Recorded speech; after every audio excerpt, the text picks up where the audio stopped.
2 years ago, when Delilah called me in tears, telling me that they were being evicted from their apartment because the new owner was selling the house, I didn't even think twice. Of course, come on over, I said. The house is big. There's plenty of room for everyone. Aldrich is my youngest son, and Tabitha and Wade are my grandchildren. Family is family. I remember how they arrived on that rainy October evening. Aldrich was carrying boxes from the van they had hired, and Delilah stood in the hallway of my house, looking around as if she were evaluating her purchase. The children ran around the rooms, enjoying the space after their cramped 2-room apartment. "Mom, we're so grateful to you," Aldrich said, hugging me. "It's only for a couple of months until we find something suitable." Delilah nodded, but I noticed how carefully she studied my furniture, the layout of the rooms, and the size of the windows. At the time, it seemed natural to me. The woman just wanted to figure out how to best arrange everything. The first few weeks passed quietly. I gave them the upper floor, which had 2 bedrooms and a small bathroom. I stayed downstairs in my room next to the kitchen. We didn't talk much. Aldrich worked at a car repair shop from morning to night. Delilah was looking for work after being laid off from the dental clinic, and the children were at school. But after a month, small changes began to take place. First, Delilah rearranged the furniture in the living room. "Bernice, do you mind?" she asked, already moving my favorite sofa from the window to the wall. "It's just more convenient for the kids to do their homework." I didn't argue. After all, if it was more convenient for them, why not? The sofa had been standing by the window for 15 years, ever since my husband had put it there. Maybe it was time for a change. Then my favorite tablecloth disappeared from the kitchen table, the one my mother had embroidered. It was replaced by a bright oilcloth with a children's design. "The children eat," Delilah explained when I cautiously inquired. "They'll get your beautiful tablecloth dirty. It's better to put it away to keep it safe." The tablecloth was put away in a cupboard, and I never saw it again. In the winter, Delilah found a job as an administrator at a private clinic. The salary was decent, and she and Aldrich began talking about finding their own place soon. But winter passed, spring came, and the talk of moving somehow died down on its own. By this time, a lot had changed in the house. A huge TV appeared in the living room, which Aldrich brought home after a successful repair job. The client paid him with appliances instead of money. My old TV moved to my bedroom. "It'll be better for you to watch your programs in peace," Delilah explained. "The kids and I won't bother you." The refrigerator had also been transformed. My usual groceries, cottage cheese, kefir, salad vegetables, had been pushed aside to make room for children's yogurt, semi-prepared meals, and soda. Delilah did a big grocery shop once a week, and gradually the refrigerator began to reflect her tastes rather than mine. "Bernice, do we have any mayonnaise?" she would ask, rummaging through jars and bags. "We have—" This phrase appeared unnoticed but became firmly established in Delilah's vocabulary. "We're out of bread. We have guests today. The children are sick." I had worked as a nurse for 38 years and was used to order and quiet. After my husband died 3 years ago, the house seemed too big and empty. So at first I even enjoyed the family noise. Children's laughter, footsteps on the stairs, the sound of the TV. It all reminded me of when my own sons were little. But gradually I began to notice that my opinion was being taken less and less into account in the house. Whereas before Delilah would ask if she could invite a friend over for coffee, now she would simply announce that Cynthia was coming over with the children tomorrow. My attempts to play classical music were met with disapproving looks. Wade could switch the radio to his station at any moment without even asking if I was listening to anything in particular. "Grandma, that music is boring," he would say, and Delilah wouldn't say a word. In the summer, the situation worsened. Delilah decided to redesign the garden. My favorite roses, which I had been growing for over 10 years, were uprooted and replaced with a playground. "The kids need somewhere to play," she said when I discovered a pile of discarded bushes behind the shed. "You can plant the roses somewhere else." There was no other place. Instead of roses, there was a swing set and a sandbox that Aldrich had built from boards over the weekend. By last fall, I realized that I was living in my own home as a guest, My schedule was adjusted to fit the family's routine. My habits were considered the quirks of an elderly person that could be ignored. My things gradually disappeared or were moved to places where they couldn't be found. When I looked for my favorite cup, the only one I was used to drinking my morning tea from, Delilah shrugged. It probably broke. We have children. Anything can happen. But the cup wasn't broken. I found it a week later in the far corner of the kitchen cupboard behind the jam jars. Apparently, someone had decided that one cup was too many for the kitchen. By winter, the situation had become completely unbearable. Delilah started making comments about the state of the house. "Bernice, could you clean up after yourself?" she would say, finding my cup and plate in the sink after breakfast. I had cleaned up after myself my whole life, but now every spoon left behind became a reason to talk about how important it was to keep the house clean when there were children living there. Aldrich preferred to remain silent in these situations. He came home from work tired, had dinner, and watched TV. Family conflicts weighed heavily on him, and he always chose the path of least resistance, agreeing with his wife and asking me not to pay attention to the little things. "Mom, you understand Delilah is tired from work. The children need attention," he would say. "Be patient. We'll find our place soon." But for some reason, the search for our own home was not progressing. Every time I cautiously inquired about their plans, Delilah replied that nothing suitable had come up yet, or that the prices were too high, or that the neighborhoods were not right. Quentin, my eldest son, rarely visited, once every 3 or 4 months on weekends. He worked as an engineer for a large company in a neighboring regional center, was busy with projects, and didn't have a family of his own. When he came home, the atmosphere lightened a little. Delilah behaved more reserved, the children were quieter, and Aldrich tried to spend more time with his family. "How are you, Mom?" Quentin would ask, and I always replied that everything was fine. What could I say? That I felt like a stranger in my own home? That my daughter-in-law was gradually driving me out of my own territory? It would have sounded like the complaints of an elderly woman who couldn't get along with her relatives. Maybe that was the case.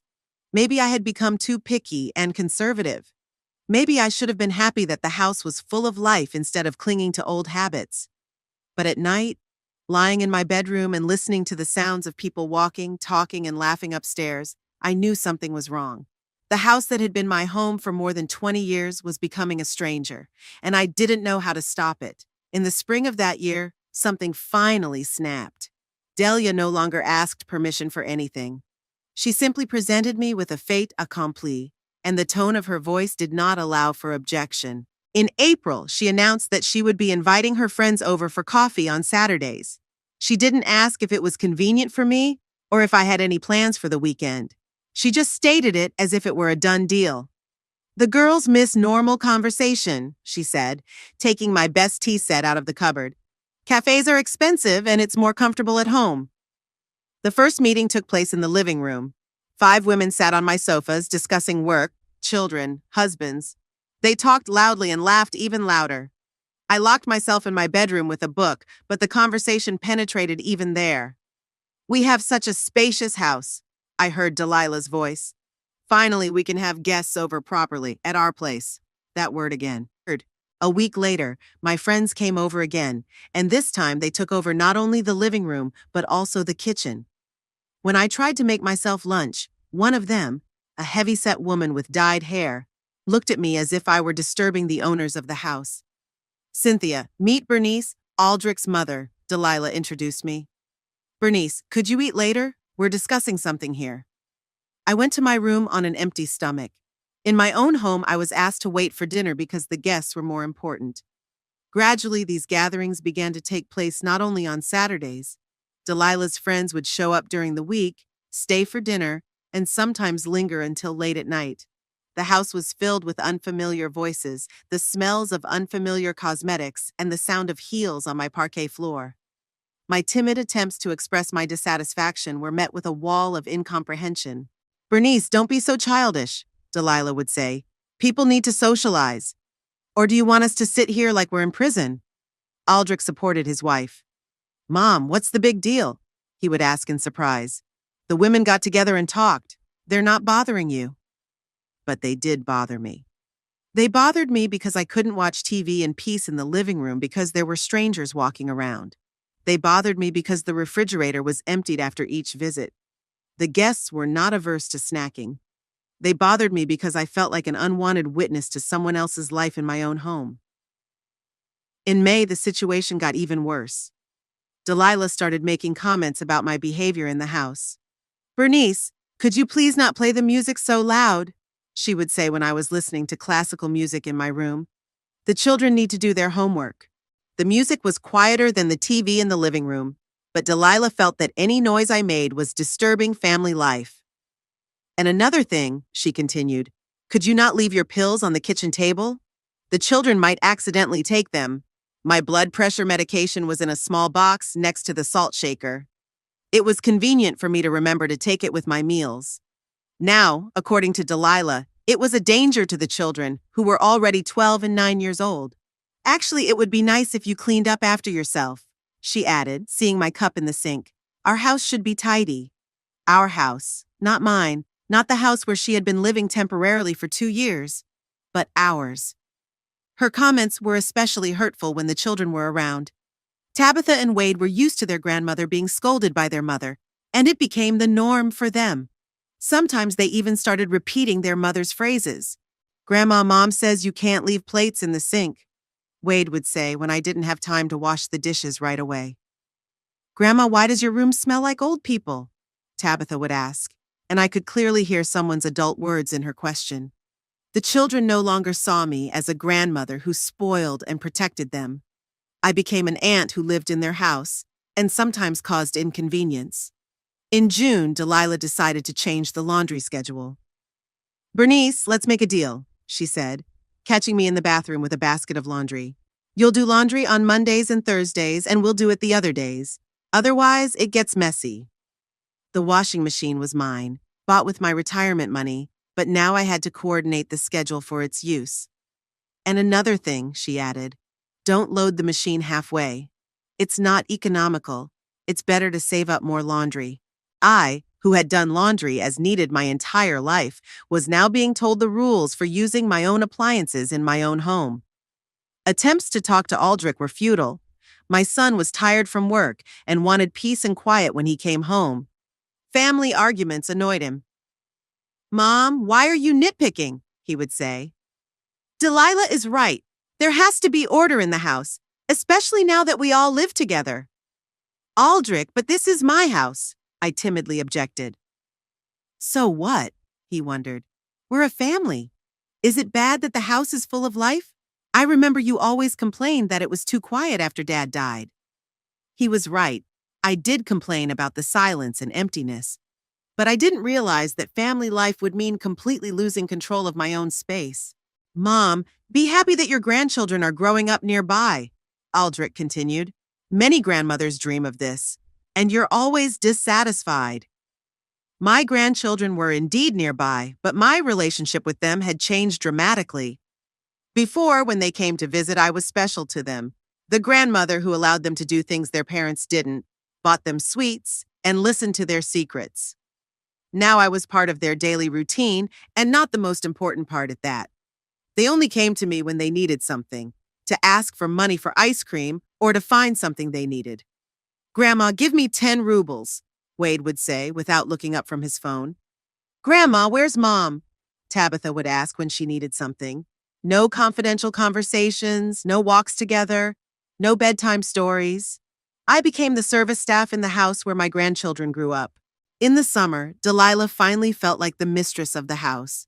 She began inviting not only her friends, but also her colleagues from work, neighbors with children, and distant relatives. "My sister is coming over with her family today," she would announce, without asking about my plans. "They'll sleep in the living room." My living room turned into a passageway. People ate dinner there, watched movies, played with the children, and slept.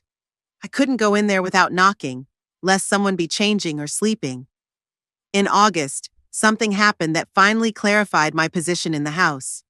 I invited my old friend Mira over for lunch. We hadn't seen each other in months and wanted to catch up and reminisce. Delilah reacted very negatively to the news.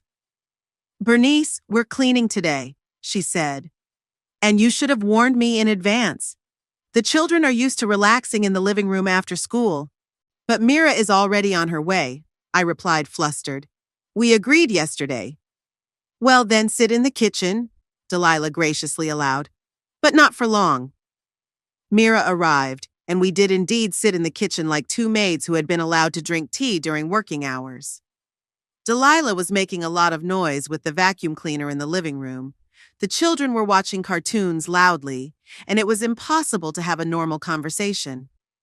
Something's wrong here, Mira remarked as she left earlier than planned. I didn't know what to say to her.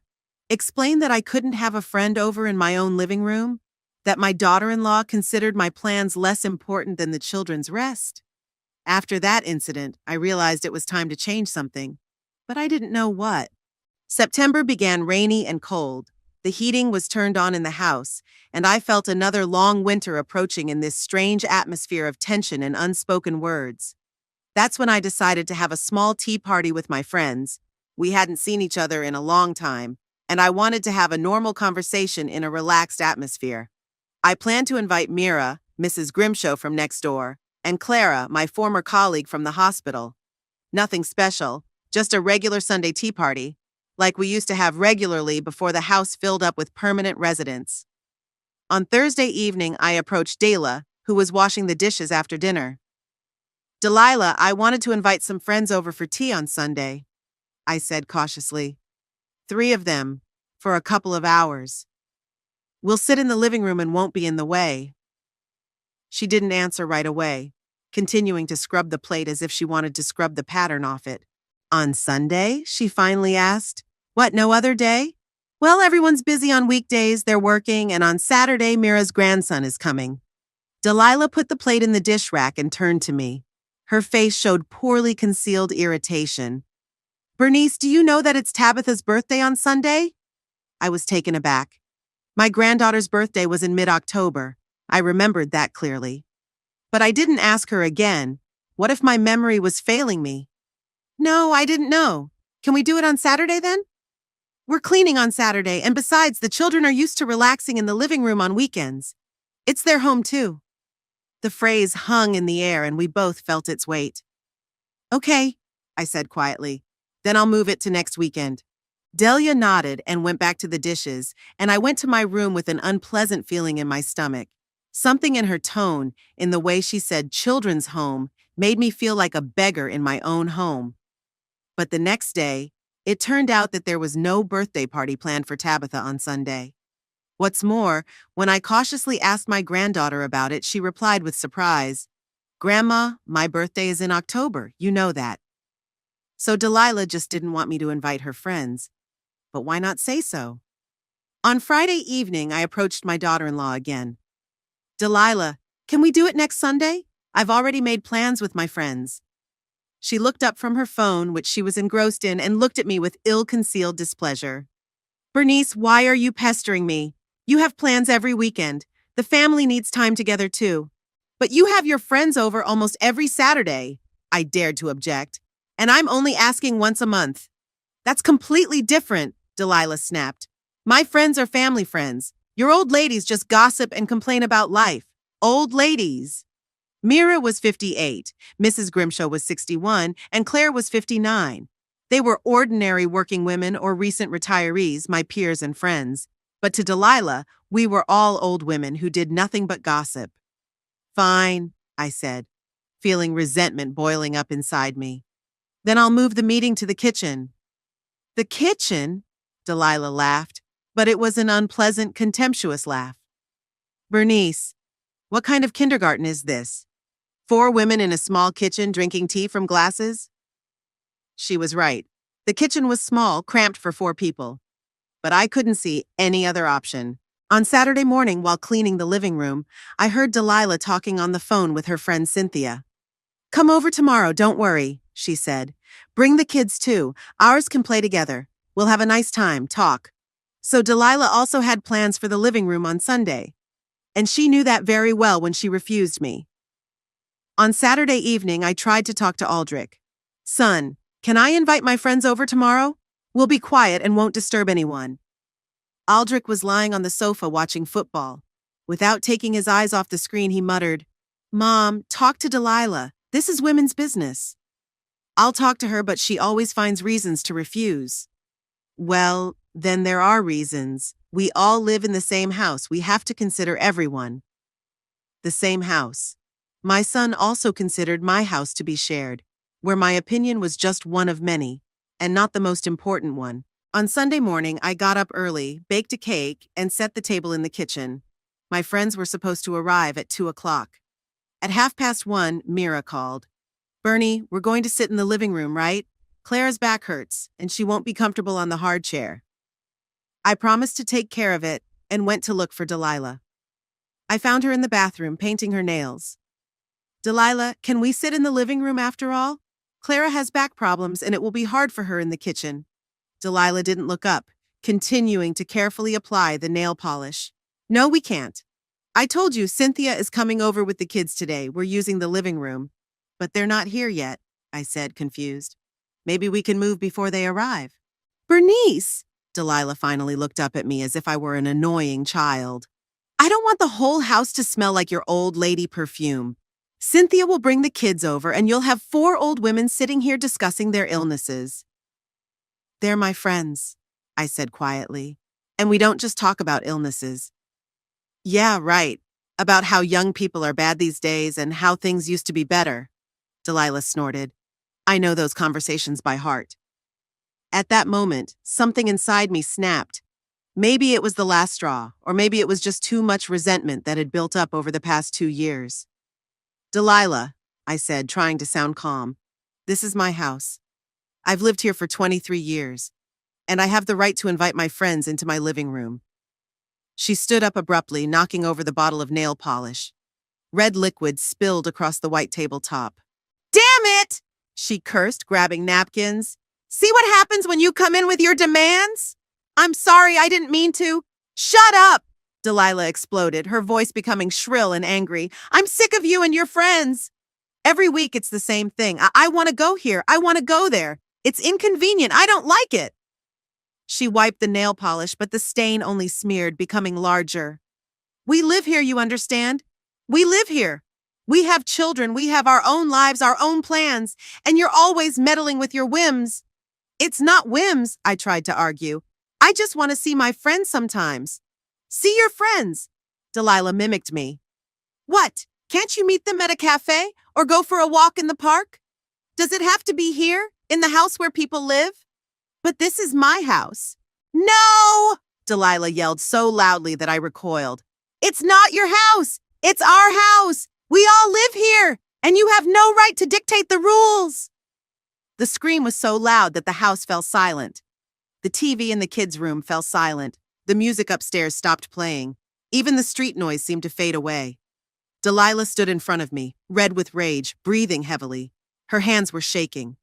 "Remember this once and for all," she said, her voice quieter but still ringing with anger. "We live here as equals, and if you don't like something, then the problem is with you, not us." I remained silent. A lump formed in my throat, and my eyes stung with tears I was trying to hold back. "And anyway," Delilah added, apparently deciding to finish what she had to say, "it's time you realized that old age is no excuse for demanding special treatment. We all try to live peacefully, but you're always creating conflict." She left the bathroom, slamming the door loudly. I was left alone, staring at the red spot of nail polish that was slowly spreading across the white surface. Half an hour later, I called my friends back and canceled the meeting, saying I wasn't feeling well. It wasn't a lie. I really did feel awful. In the evening, laughter and conversation could be heard in the house again.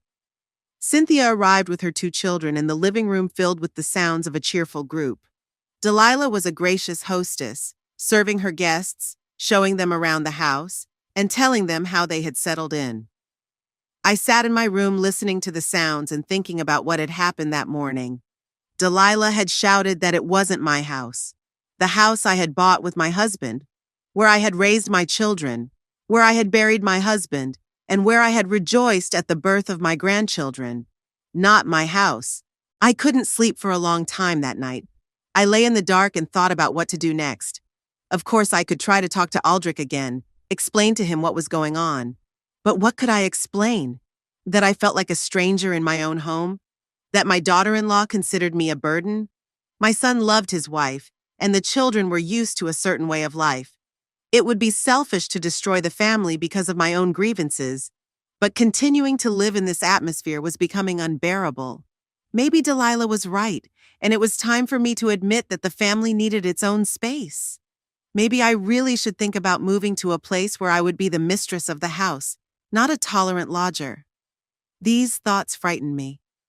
The house was all I had left of my former life, of my time with my husband. It held our shared memories. It was where I felt his presence. How could I leave all that behind? But on the other hand, what good are memories if the present has turned into a constant struggle for the right to exist in your own space? After that argument with Delilah, I spent several sleepless nights thinking about the situation. The words, "This is not your home," echoed in my head like an annoying melody that I couldn't get rid of. By Wednesday, I had made up my mind. I needed to find out what my options were. On Thursday morning, when everyone had left for work, I took the house documents out of the closet. The title deed was in my name after my husband's death. Legally, the house belonged only to me, but legal technicalities meant little when you feel like an unwanted guest in your own home. I found several real estate agencies in the phone book and chose one in the city center, far from our neighborhood. I didn't want any of my acquaintances to find out about my plans ahead of time. I was afraid to call. My hand was shaking as I dialed the number. "New Home Real Estate Agency, how can I help you?" "Hello?" I cleared my throat, my voice sounding unfamiliar. "I need some advice on home appraisal." "Of course, what exactly are you interested in?" "I have a private house and I would like to know its market value." The woman on the other end of the line was polite and professional. We agreed to meet the next day at their office. I wrote down the address and time and hid the piece of paper in the far corner of my wallet. All Friday, I was nervous, thinking up explanations in case someone in my family asked where I was going. But no one asked. Delia was busy with work and the kids, and Aldrich was in the garage fixing someone's car.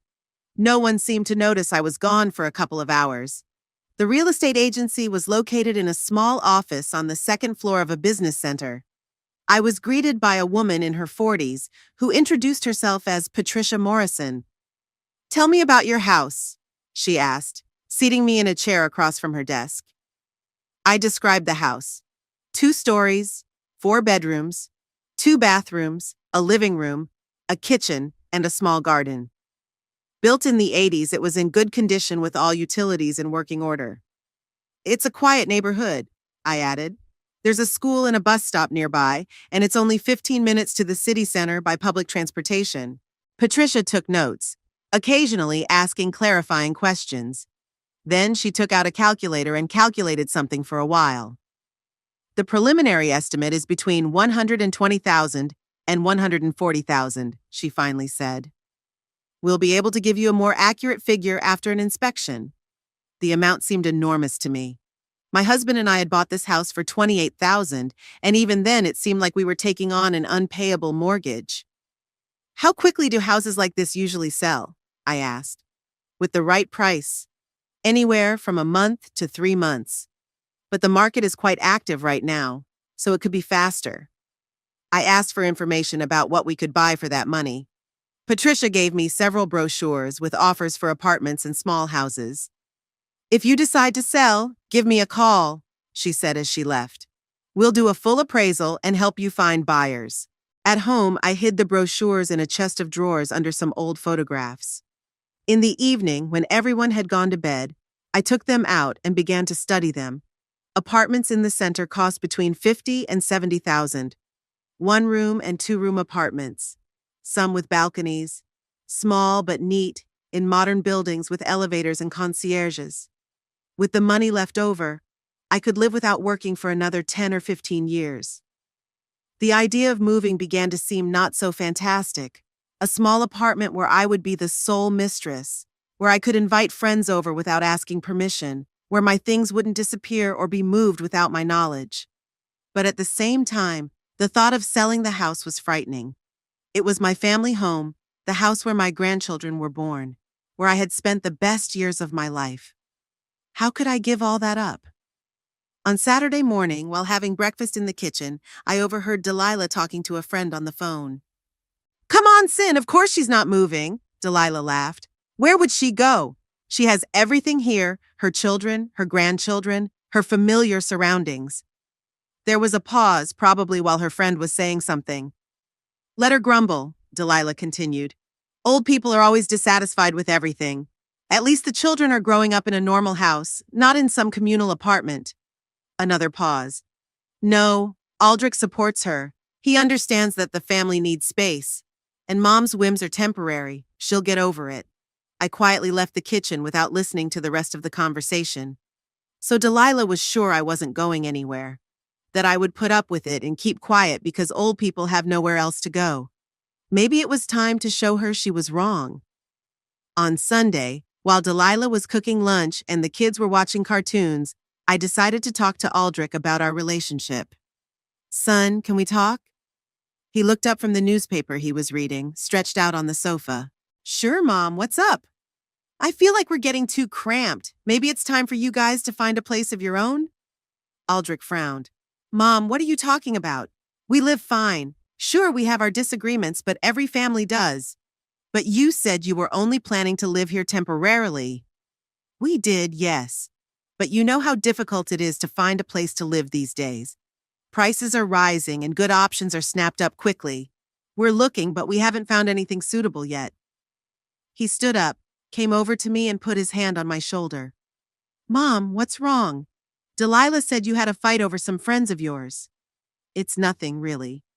"Aldrich, it's not about friends. The thing is, I feel like I don't belong in my own home." "What are you talking about?" his son asked, genuinely surprised. "How could you not belong here? You're our mom, the kid's grandmother. We love and appreciate you." "But Delilah—" "What about Delilah?" he sighed. "Mom, you understand women are women. She wants to be the lady of the house. That's normal. You were young once. Remember how important it was to make your own nest?" I remembered. But back then we were making our own home, not someone else's. "Be patient," Aldrich asked. "We'll find something suitable and move. In the meantime, let's live peacefully." That evening, I accidentally overheard Delilah talking to her husband in their bedroom. The door was ajar, and I could hear them clearly. "Aldrich, I think your mother needs professional help," Delilah said. "What kind of help?" "Well, psychological or medical. She's become strange. First she demands a living room for her friends, then she says we have to move out. Maybe it's signs of dementia. Dementia!" I was so upset I couldn't breathe. "Del, don't make things up," Aldrich replied. "Mom's fine. She's just used to living alone."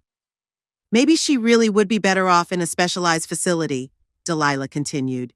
"They provide care, socialization with people her own age, and medical supervision." "What are you talking about? What kind of facility?" "Well, a nursing home, a retirement home. There are some really nice ones now, like sanatoriums. People are happy there. They don't suffer from loneliness." "Delilah, she's my mother. She's a healthy woman, just a little conservative." "Aldrich, think about it. The children are growing up. They need more space. Tabitha is almost 13. She needs her own room. We're all crammed into one bedroom." "But the house is big." "It's big, but it's not made of rubber. Your mother has the best room downstairs. We're crammed upstairs. We're young. We have our whole lives ahead of us." Pause. Aldrich was apparently thinking about his wife's words. "I'm not saying we should kick her out tomorrow," Delilah continued gently. "But we could start looking around. Go out and see what's available. Maybe she'll like it herself." "I don't know, Del. It seems cruel." "Cruel is forcing the whole family to adapt to one person's whims." "The children are already starting to notice that their grandmother is always unhappy. It's bad for their mental health." I quietly went to my room and closed the door. So Delilah was already planning my future, a nursing home, a retirement home, a specialized facility, all nicely packaged as concern for my well-being. And the worst thing was that she was convincing Aldrich of this. Slowly, gradually, but methodically, she instilled in him the idea that his mother was more trouble than she was worth.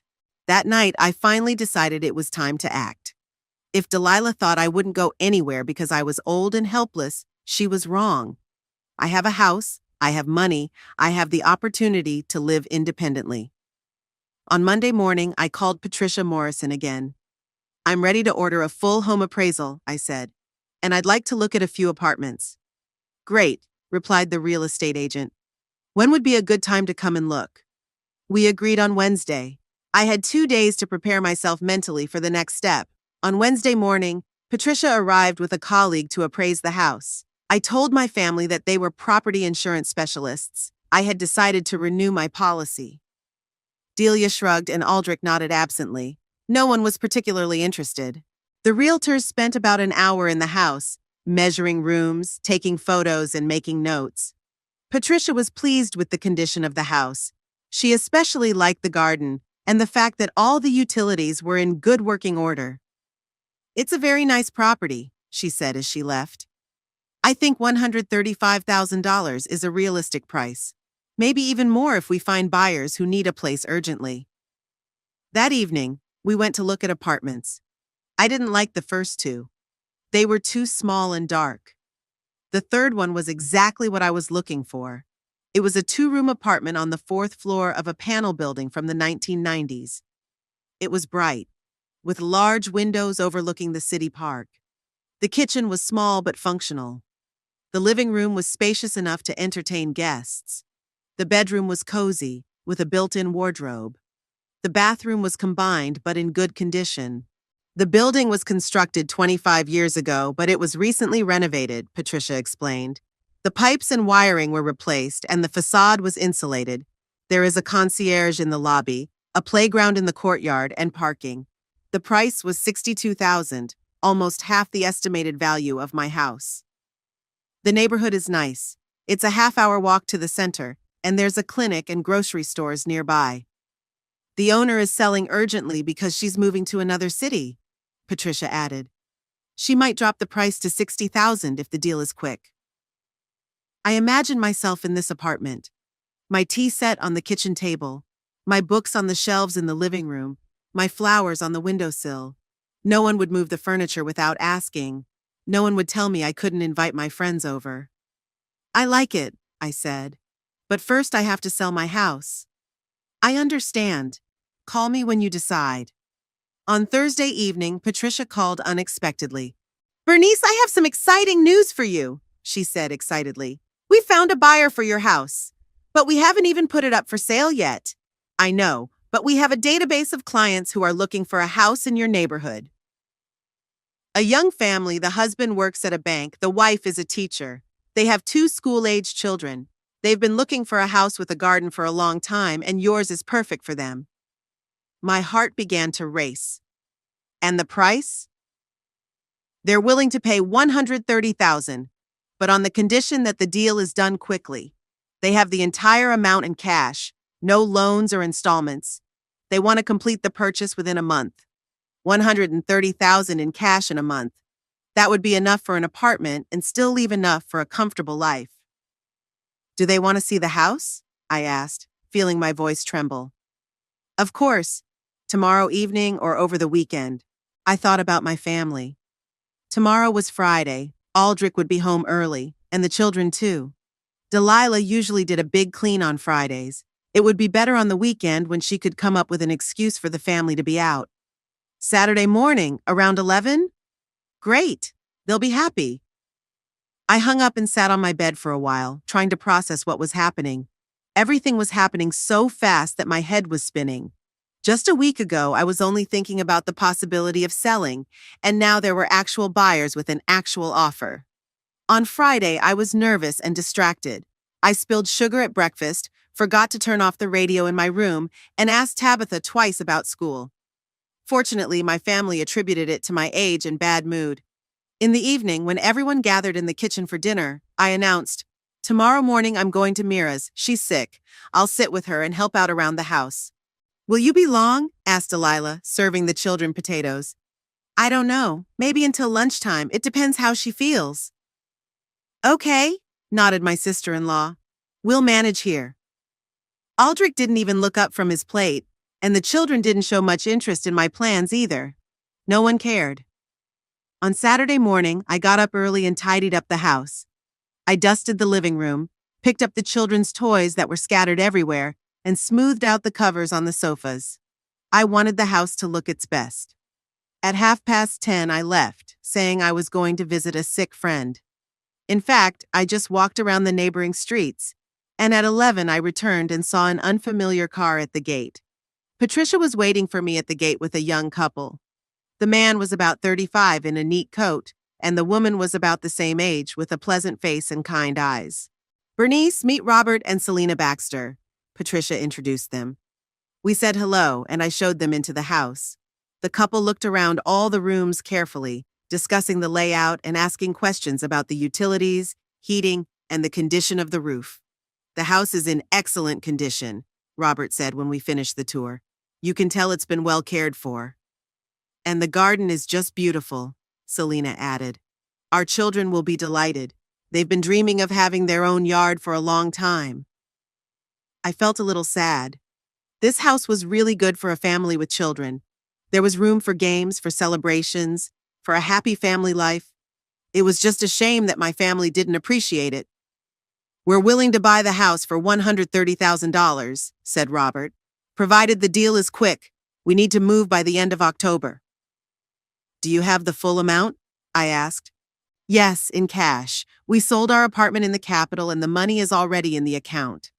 Patricia took the documents out of her bag. "If you agree, we can sign a preliminary contract right now. The legal formalities will take a couple of weeks and the house will be theirs." I took the documents and glanced over the main points. Everything looked serious and honest. $130,000 for the house that had become a cage for me. The opportunity to start a new, independent life. "Okay," I said, feeling strangely light. "I agree." We signed the preliminary contract. The Bakers put down a deposit of $10,000.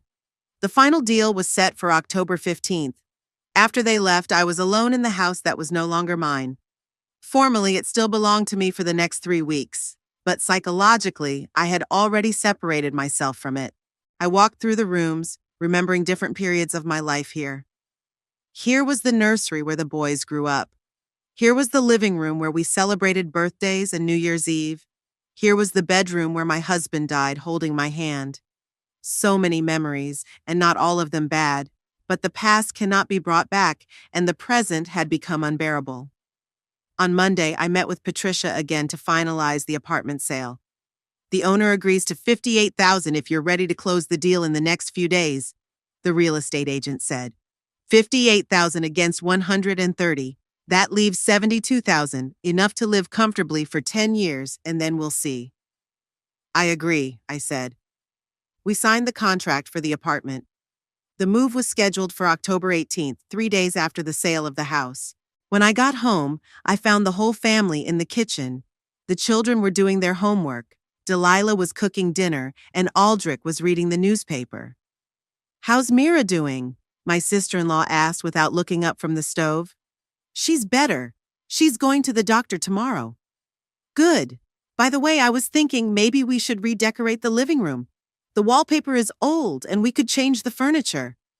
Redecorating the living room. In a house that would belong to other people in 3 weeks. I wonder what Delilah will say when she finds out the truth. "Don't rush into renovating," I said cautiously. "Maybe we should calculate our finances first." "What's there to calculate?" she asked in surprise. "Aldrich earns good money and I work too. It's our house. We can do what we want with it." Our house. How wrong she was. The next few days were spent getting ready. I secretly started sorting through our things, deciding what to take with us to the new apartment and what to leave behind. There was a lot we could leave behind. The apartment already had furniture, and we had enough dishes for our basic needs. The hardest part was deciding what to do with family photos, documents, and mementos. Photo albums of the children, their drawings, crafts from kindergarten, school certificates. All of these things reminded me of the happy times when we were a real family. In the end, I selected the photos and documents that were most dear to my heart and decided to leave the rest. Let Aldrich deal with the family history himself. On the evening of October 13th, when everyone sat down to dinner, I realized I couldn't put off the conversation any longer. The day after tomorrow, the house would be sold, and the family had no idea. I have some news for you, I began, trying to sound calm. What news? Aldrich asked, without looking up from his food. I sold the house. The fork fell from Delilah's hands and clattered onto her plate. Aldrich froze with a piece of bread halfway to his mouth. The children stopped chewing and stared at me. What do you mean, sold? Delilah asked quietly. Exactly what I said. The deal will be finalized the day after tomorrow. The new owners are moving in next week. Silence reigned. It was so quiet that you could hear the clock ticking on the wall and the hum of the refrigerator. Mom, is this a joke? Aldrich finally said. No, it's not a joke. I have all the documents if you want to see them. The silence that hung in the kitchen after my words was deafening. I could see the information slowly sinking in for everyone sitting at the table. Delilah was the first to recover. You can't sell the house, she said slowly, as if talking to someone who didn't understand the language very well. We live here. I can, I replied calmly. The house belongs to me. I have every right to sell it. Delilah stood up abruptly, knocking over her chair. Her face turned white, then red. That's impossible, she shouted. You have no right to throw us out on the street. We have children. I'm not kicking anyone out, I objected. I'm just selling my house. You have time to find another place to live. What time? Delilah's voice grew louder. You said the deal was the day after tomorrow. The new owners are moving in next week. That means you have 10 days. Aldrich finally came out of his stupor. Mom, how can this be? Why didn't you tell us earlier? We didn't know anything. We weren't prepared. I tried to talk to you several times about it being time for you to move out, I reminded them. But you always found excuses. But not like this, Aldrich exclaimed. You couldn't just spring this on us. Tabitha and Wade sat spellbound, shifting their gaze from one adult to the other. Wade looked frightened, Tabitha confused. Grandma, where are we going to live? My granddaughter asked quietly. Before I could answer, Delilah exploded again. We're not going to live anywhere. Because Grandma is crazy, she yelled. Normal people don't do this.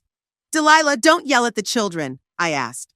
Don't tell me what to do. She was furious, her hands shaking. You destroyed our family. You threw your own grandchildren out on the street. I'm not throwing anyone out on the street. I'm just selling the house that belongs to me. Belongs to you? Delilah sneered. And who are we? Are we strangers? We've been living here for 2 years. We've settled in. The children are used to it. Aldrich stood up and came over to me. Mom, please explain why you decided this. What's going on? We're a family. I looked at my son, this kind, gentle man who had never been able to stand up for himself and now couldn't even protect his mother. Aldrich, remember what your wife shouted at me last week. She said this wasn't my house. She didn't mean it literally. She did. She also said that I had no right to dictate the rules in a house where everyone lived as equals. Delia suddenly fell silent. She must have remembered that conversation. So I thought, I continued, if it's not my house, why do I need it? I'd rather sell it and buy a place where I'll definitely be the boss. Bernice, Delilah's voice became dangerously quiet. You're making a huge mistake. You'll regret it. I doubt it. Where are you going to go? My sister-in-law's voice was tinged with malice. An old woman all alone. Who needs you? I bought an apartment in the city center, I replied calmly. I'm moving there next week. This news finished Delilah off completely. She realized that I had thought everything through in advance, that this was not a spontaneous decision, but a carefully planned operation. You planned everything, she gasped. You deceived us. You lied to our faces, pretended that everything was fine. I didn't deceive anyone. I just didn't think it was necessary to report my plans. Aldrich! Delilah turned to her husband. Say something to her. She can't do this to her family. Aldrich looked confusedly from his wife to his mother. Mom, but what about us? He muttered. We don't have money for urgent rent. Deposits, the first month's rent. Where are we going to get that kind of money? Aldrich, you work, Delilah works, you're adults, you'll figure it out. In 10 days? Her son asked incredulously. Other people can do it, you can do it too. Delilah suddenly clutched her head. What about the children, school, friends? We can't just up and move to another neighborhood. Why not? Children adapt faster than adults. Grandma, Tabitha finally decided to speak up. Why don't you want to live with us? We're not bothering you. My heart ached. Her granddaughter really didn't understand what was going on. For her, it was just the house where the whole family lived. Tabitha, it's not that you're bothering me, I began cautiously. Don't explain anything to her, Delilah interrupted sharply. She's just a child. She won't understand your selfish motives. Selfish? What else would you call it? You only think about yourself, your comfort, your whims. You don't give a damn about the family. Delilah, you were the one who said 2 years ago that this was temporary. You promised that you would find a place soon. We looked, but the real estate market is complicated. Prices are rising. In 2 years, you could have found something suitable if you really wanted to. Why should we look? Delilah suddenly admitted honestly. It's nice here. A big house, a garden, all the amenities. Why move to some cramped apartment? Finally, the truth. They had no intention of moving anywhere. They planned to live here permanently, gradually pushing me into the background. Exactly, I said. Why look for something else when you can live in my house for free and consider yourselves equal owners? We don't live here for free, Delilah protested. We pay for utilities and buy groceries. Utilities and groceries aren't rent. If you were renting, you'd be paying a lot more. Aldrich suddenly sat down on a chair and buried his face in his hands. Mom, how can you do this? He moaned. We thought we were living as a family, but it turns out we're just tenants who can be kicked out at any moment. Aldrich, I'm not kicking you out. I'm selling the house. Those are two different things. It's the same thing to us, Delilah exploded. The result is the same. We're left without a roof over our heads. You have money. You can rent an apartment. What money? My daughter-in-law laughed bitterly. We didn't save up for a move. We thought we were settling down here for good. Wade suddenly started crying, quietly but bitterly, like children cry when they don't understand what's happening, but sense that something bad is happening. Mom, why is everyone yelling? He sobbed. Why is Grandma kicking us out? I'm not kicking you out, Wade, I said gently, approaching my grandson. I just need to live on my own. But why? He looked at me with teary eyes. It was good before. How do you explain to a 9-year-old that adults can't get along? That his mother had gradually turned my life into a nightmare? That I couldn't take the humiliation in my own home anymore? Sometimes it's better for adults to live apart, I said. It doesn't mean we don't love each other anymore. Don't lie to the child, Delilah snapped. If you loved us, you wouldn't be so cruel. Cruel? How have you treated me these past 2 years? You wouldn't let me have friends over. You criticized me in my own home. You planned to send me to a nursing home. Aldrich raised his head. What nursing home? What are you talking about? Ask your wife. She recently suggested finding me a specialized facility. Delilah paled. I was thinking about your well-being. My well-being? Or how to get rid of an old woman from the house. Mom, is it true? Aldrich asked his wife quietly. Delilah was silent, but her expression was answer enough. I can't believe it, Aldrich muttered. Mom, I'm so ashamed. Aldrich, there's no need to be ashamed. It's not your fault that your wife considered me an obstacle to your happiness. But I should have noticed. I should have protected you. It's too late for that, Delilah snapped. Right now, we need to decide what to do next. She approached me, her face angry and determined. Bernice, this is the last time I'm asking. Can you cancel the sale? No. Then listen carefully. We'll find a way to contest this deal. Incapacity, coercion, whatever. We have rights as family members. You have no rights. The house is in my name. We've lived here for 2 years. We've invested money in repairs and improvements. What money? What repairs? Aldrich built shelves in the nursery. I bought new curtains. Shelves and curtains are not capital investments. Delilah realized that she had no legal leverage. Then she resorted to emotional blackmail. Fine, she said with theatrical sadness. Kick us out. But know this. You have destroyed a family. The children will remember how their grandmother threw them out of their home. Aldrich will remember how his mother betrayed him in his hour of need. Delilah, enough, Aldrich said wearily. Mom's right. We really have stayed here too long. His wife looked at him suspiciously. Are you on her side? I'm not on anyone's side. I just understand that if Mom made this decision, then we pushed the situation too far. We pushed it too far. And she's a saint? Delilah, this is her house. It is, and, well, it will be her house until tomorrow. She had the right to live in it as she pleased. Delilah realized that her husband would not support her in this battle. Then she played her last card. Fine, she said in an icy tone. Have it your way, Bernice. But know this, after this, it's over between us. You'll never see your grandchildren again. We'll find a place to live in another city and disappear from your life forever. The threat hit her hard. Not seeing Tabitha and Wade, not knowing how they were growing up, not being part of their lives. But then I thought, am I part of their lives now? When was the last time we had a normal conversation? When did they tell me their secrets or ask me for advice? She had already almost completely isolated me from my grandchildren. Whatever you say, I replied calmly. My daughter-in-law hadn't expected such a reaction. She must have been sure that her threat would work. So your grandchildren aren't important to you? They are, but not enough to put up with humiliation for their sake. Mom, Aldrich began.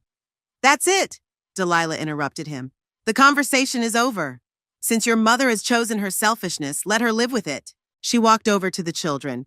Tabitha, Wade, let's go upstairs. We need to pack our things. But Mom, Tabitha started. No buts. Grandma decided she doesn't need us. That means we'll live without her. The children obediently followed their mother. At the door, Tabitha turned and looked at me with sad eyes. Grandma, do you really never want to see us again? Tabitha, I'll miss you, I replied honestly. But sometimes adults have to make difficult decisions. My granddaughter nodded and left. Only Aldrich and I remained in the kitchen. Mom, my son said quietly, I'm sorry. I couldn't protect you from all this. Aldrich, it's not your fault. You were caught between two fires. But I knew that Delilah was sometimes too categorical. I should have intervened. It's too late to think about that now. You'd better decide what to do next. My son sighed heavily. Tomorrow I'll start looking for a place to rent. Maybe I'll find something inexpensive. You will. Lisbon isn't that expensive of a city. We were silent. It grew dark outside, and the kitchen became quiet and sad. Mom, will we see each other again after you move? Of course, I replied, though I wasn't sure. You're my son. You can't go anywhere.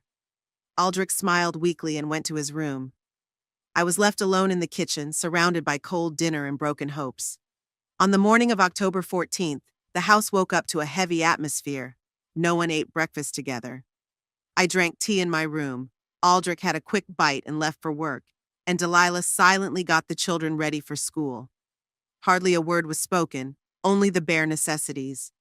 After everyone had left, I took out the documents and read them carefully once more. Tomorrow at 10 o'clock, I had an appointment with the notary to sign the final contract and hand over the keys. Everything had been done correctly. Delilah would not be able to find any legal loopholes, no matter how hard she tried. Around noon, the phone rang.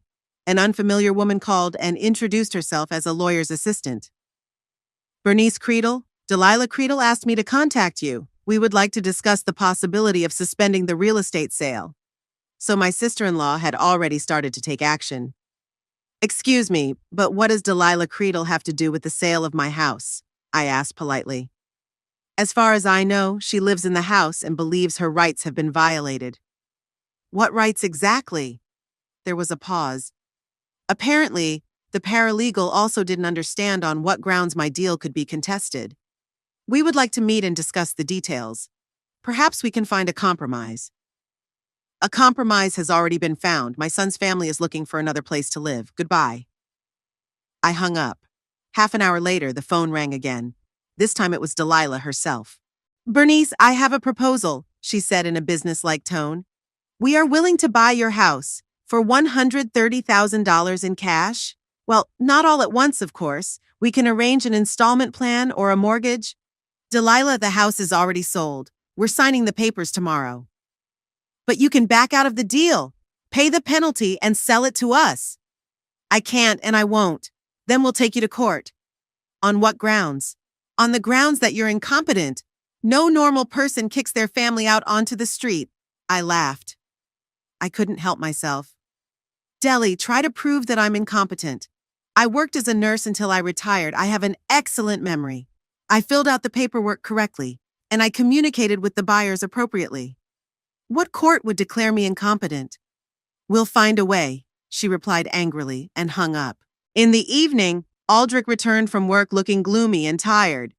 At dinner, he said he had spent the whole day calling real estate agents and looking at rental ads. There aren't many suitable options, he said. Some are too expensive, some are in bad neighborhoods, and some landlords don't want to rent to families with children. You'll find something, I said. We'll find something, but not in one day.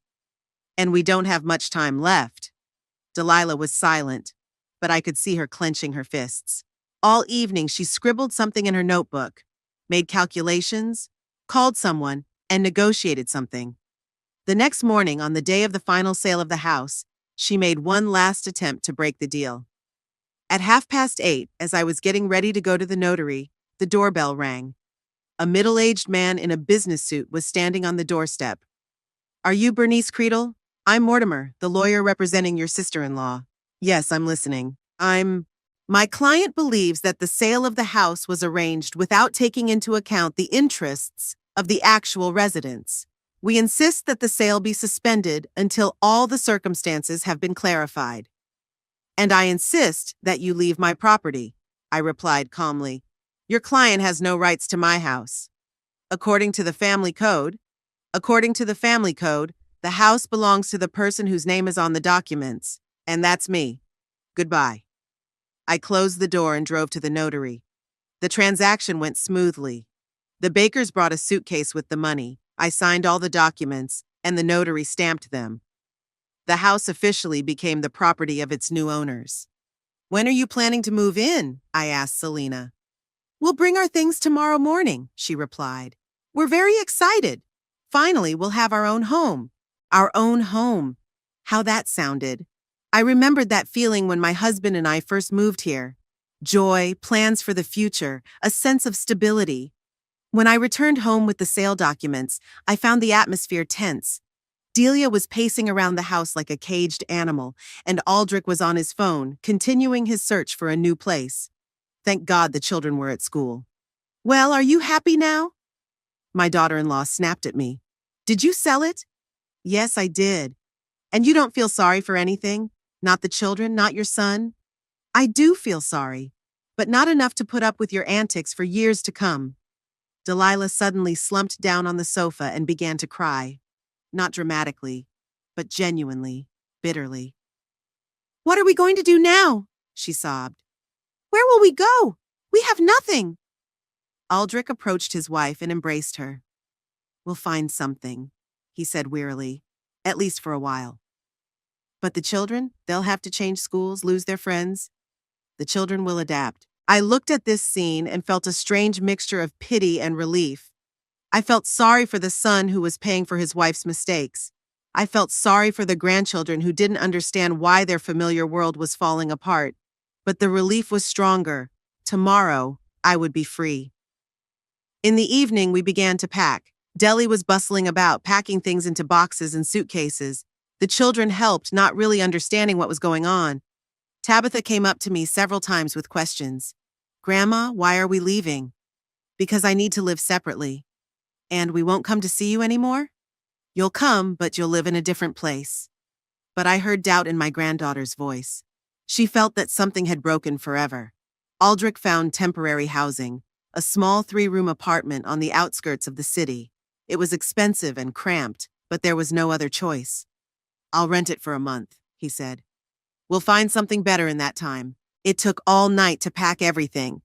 It turned out that in 2 years, the family had accumulated a huge amount of junk.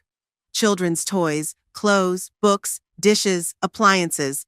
Everything had to be sorted, packed, and decided what to take and what to leave behind. What should we do with the playground in the garden? Delilah asked. Leave it for the new owners, I replied. They have children too. What about my roses, my favorite roses? I remained silent. What roses? She had dug them up a year ago. By the morning of October 16th, the house was empty. Aldrich hired a truck and moved our things to a rented apartment. Delilah hoped until the last minute that I would change my mind. Bernice, this is your last chance, she said, standing in the hallway with a suitcase in her hands. We can forget everything and start over. No, I replied. We can't. So this is the end? The end. Aldrich hugged me goodbye. Mom, I'm sorry for everything. I'm sorry we couldn't live together peacefully. Aldrich, it's not your fault. You're a good son. You just got caught up in a difficult situation. Will we see each other again? Of course. You know where to find me. The children said goodbye quietly. Tabitha hugged me and said softly, Grandma, I'm going to miss you. I'm going to miss you too, I replied honestly. Wade just waved from the car. He probably didn't fully understand what was happening yet. When the car disappeared around the corner, I was left alone in the empty house. It was a strange feeling, neither relief nor sadness, just emptiness. An hour later, the Baxter couple arrived with a van full of their belongings. A new life at home had begun, and my old life was over.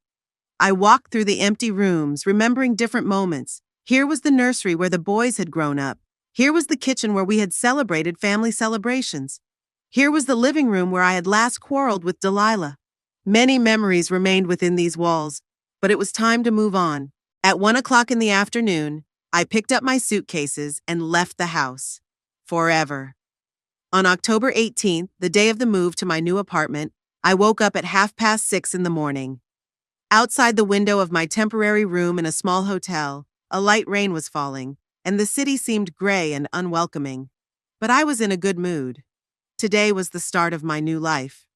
Patricia arrived at 9 in the morning to help with the last documents and hand over the keys to the apartment. The landlady, Mrs. Dagworthy, turned out to be a pleasant woman in her 50s, who was really in a hurry to move to another city to be with her daughter. The apartment is in excellent condition, she said, walking around the rooms one last time.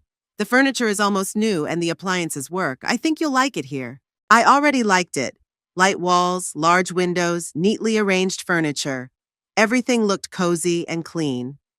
The living room had a comfortable sofa and a coffee table, perfect for entertaining guests. The kitchen was compact, but had everything I needed.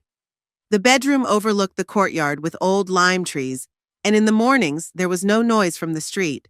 After signing the paperwork, I started unpacking my things. There wasn't much. 2 suitcases of clothes, a box of documents and photographs, and a bag with medicine and cosmetics. Everything I needed to start a new life. First, I arranged the photographs. Several pictures of my husband, photos of my sons as children, a couple of family portraits. Then I put my clothes in the closet and arranged the dishes I had brought with me in the kitchen. By lunchtime, the apartment already looked lived in. At 1 o'clock, Mira called. Bernie, how are you? How's the new apartment? After talking to my friend, I went to explore the neighborhood. There was a small grocery store, a pharmacy, and a hair salon near my house. It was really only a half-hour walk to the center, or 10 minutes by bus. The clinic was 2 blocks away, which was convenient for someone my age. In the evening, sitting in my living room with a cup of tea, I felt a wonderful sense of calm. The house was truly mine. No one could enter without permission. No one dictated the rules. No one considered my desires to be whims. A week passed. I gradually got used to my new rhythm of life. I got up when I wanted, had breakfast at my leisure, read books that I had been putting off for a long time. In the evenings, I watched the programs I liked and listened to classical music at a volume I found comfortable. On Friday, Quentin called. Mom, how are you? How's the new apartment? Fine, son, how are you? What's new? Lots of work, but that's normal. Mom, is it true that you sold the house? So Aldrich had told his brother what had happened. Yes, it's true. And Aldrich and his family moved out? Yes, they're renting an apartment on the outskirts. Quentin was silent for a moment. Mom, what happened? Aldrich didn't explain very well. He just said that you couldn't get along. I told my older son the whole story. How I gradually lost control of my own home. How Delilah turned my life into a nightmare. How it came to an open conflict. Mom, I'm so sorry, Quentin said when I finished. I should have come more often to see what was going on. Son, you have a job, you have your own life. Don't blame yourself. But I'm the eldest son. I should have taken care of the family. You did take care of us. You called, you came to visit, you took an interest in my life. It's just that Delilah was very good at hiding her true colors. And now what? Are you going to live apart? We'll see. Maybe things will work out over time, but I'm not going back to living together. On Saturday, my friends did come over. Mira, Clara, and Mrs. Grimshaw sat in my living room drinking tea and praising my apartment and its furnishings. How cozy it is here, said Clara, and quiet and bright. And most importantly, it's yours, added Mira. No one tells you what to do. Bernice, you did the right thing in taking this step, said Mrs. Grimsby. Not everyone at our age would dare to start life over again. We talked until evening. No one complained about loud voices. No one hinted that it was time to end the gathering. I felt like a proper hostess who could entertain guests whenever and for as long as she wanted. On Sunday evening, Selena Baxter, the new owner of my former home, called unexpectedly. Bernice, I'm sorry to bother you. I have an unusual request. I'm listening. The thing is, my Aunt Esther lives in the neighboring regional center. She recently told me that she has a good friend named Mira, who often mentions a friend named Bernice. Could that be you? I was surprised by the coincidence. It's possible. My friend Mira does sometimes visit relatives in the regional center. Then it all makes sense. Aunt Esther has said many good things about you. She also mentioned that you have a son who works as an engineer in their town. Yes, Quentin. Here's the thing, Selena continued. We have a small extension to our house, a former workshop. We were planning to convert it into a guest room. If your son ever wants to move back to Lissabon, we would be happy to rent him this part of the house. For a nominal fee, of course. It's more important to us to find good, decent people. This was a complete surprise. Quentin had been saying for a long time that he was tired of the big city and would like to return to his hometown. But there were no suitable jobs for him in Lissabon, and housing was expensive. That's a very generous offer, I said. But Quentin has a specific job and there aren't many vacancies like that in Lissabon. Has he considered working remotely? Nowadays, many companies allow their employees to work from home, especially engineers. I promised to pass the offer on to my son and thank them for their consideration. After the conversation, I sat for a long time, thinking about what I had heard. It turned out that my house was going to be in good hands, to people who knew our family through mutual acquaintances and were willing to help. The next day, I called Quentin and told him about the offer. Really? My son asked in surprise. They're willing to rent out part of their house? Yes. Selena said that finding decent tenants is more important to them than making a lot of money. Mom, that's wonderful. I was just thinking about switching to remote work. My boss is fine with it as long as I get results.